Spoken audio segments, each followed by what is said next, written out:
खबर मध्य प्रदेश के गुना से है, जहां विजय कुमार सिक्का ने आनंदपुर ट्रस्ट पर गंभीर आरोप लगाए हैं। उन्होंने ट्रस्ट पर संपत्ति बेचने के साथ साथ महात्माओं पर गलत और अनैतिक काम करने जैसे गंभीर आरोप लगाए हैं। विजय कुमार सिक्का ने प्रेस वार्ता के दौरान कहा कि मैं श्री आनंदपुर दरबार से बचपन से जुड़ा हुआ हूं।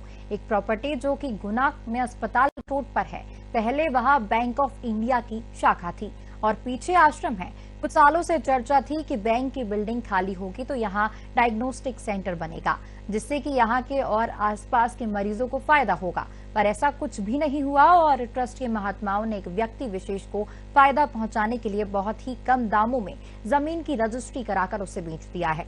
वहीं उन्होंने कहा कि मैंने एक ज्ञापन जिलाधिकारी को सौंपा है और जमीन से जुड़ा हुआ मामला एसडीएम कोर्ट में चल रहा है। वहीं महात्माओं ने कोर्ट में लिखित में आवेदन दिया है कि उन्होंने जमीन बेची नहीं है, जब भी जमीन को बेचेंगे तो कोर्ट से अनुमति लेंगे। हाँ, सेवा कर चुके हैं, यानी कि अब तो दुनिया में नहीं है। उनके भाई थे, वो सेवा कर चुके हैं, उनका नाम है। हमारे दादाजी का, उनके भाई का और दादी थी, और वर्तमान में मेरा भाई भी वहाँ पे सेवा दे रहा। और आज से, जबकि ये मैं प्रेस के सामने, आज तक मैंने ये कभी नहीं कहा, मेरे को प्रेस के सामने कहना पड़ रहा है कि मेरे दादाजी ने आज से 45 साल पहले 1.5 लाख रुपए दिया था, जो उसकी कीमत होती थी। क्या कीमत होती थी ये आप लोग ही जानते हैं, मैं तो नहीं बता सकता कि 45 साल पहले क्या कीमत थी उसकी। 1.5 लाख रुपए की उस टाइम दान दिया था, और जो कि पुराने आदमी जितने हैं सबको मालूम है, ऐसा नहीं है कि वो नहीं मालूम।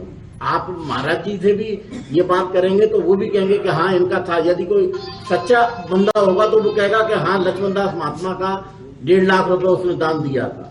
अभी वालों से पूछो नहीं, वो कहेंगे मेरे से सबूत ले गया। तो किसको बेची जमीन? ये जमीन किसको बेची? ये जमीन बेची है अतुल बेकरी वाले को। उसके भी दादाजी महात्मा थे, जिनको पूरा आनंदपुर जानता है। आनंदपुर के आसपास वाले जानते क्या थे और क्या नहीं थे, और कितना उन्होंने पैसा वो कराया, ये सारा कुछ वो सब जानते। तो वो क्या ट्रस्ट में है क्या? वो नहीं, अब वो इस दुनिया में नहीं है। नहीं, जिसको बेची वो ट्रस्ट में है, ट्रस्टी है। ट्रस्ट में नहीं है, वो भी मेरा जैसा आम आदमी यानी भगत है। तो उससे आपको क्या आपत्ति? मेरे को कोई आपत्ति नहीं है। आपत्ति मेरे को सिर्फ आपत्ति ना तो उसको बेचने से ना कुछ है।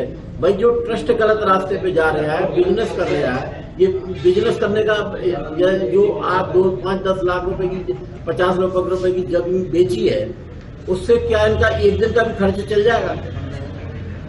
आदमी प्रॉपर्टी तब बेचता है या तो साहब पैसे की कमी हो, या कोई और चीज उससे बनाना चाहता हो। बेच दी क्या उसको? अभी हाल फिलहाल में तो ये मालूम पड़ा कि रजिस्ट्री है, उसकी रजिस्ट्री की कॉपी हमने निकलवाई है, जो कि पूरी फर्जी रजिस्ट्री है। जिस व्यक्ति ने रजिस्ट्री कराई है उसको पावर ही नहीं है, जो कि मैंने इसमें कागजों में पूरा आपको ब्यौरा लिख के दिया है कि वो किस कारण से क्यों नहीं है। वो पूरा प्रशासन जांच कर सकता है। जो कमिश्नर महोदय ने जांच तुरंत 3 दिन के अंदर भेज के करने को कहा था, वो जांच आज तक यहाँ से प्रशासन ने नहीं करके कमिश्नर महोदय को पहुंचाई है। कौन सी जमीन है ये अपने गुरुद्वारा और अस्पताल रोड पे, जहाँ पूर्व में बैंक ऑफ इंडिया था,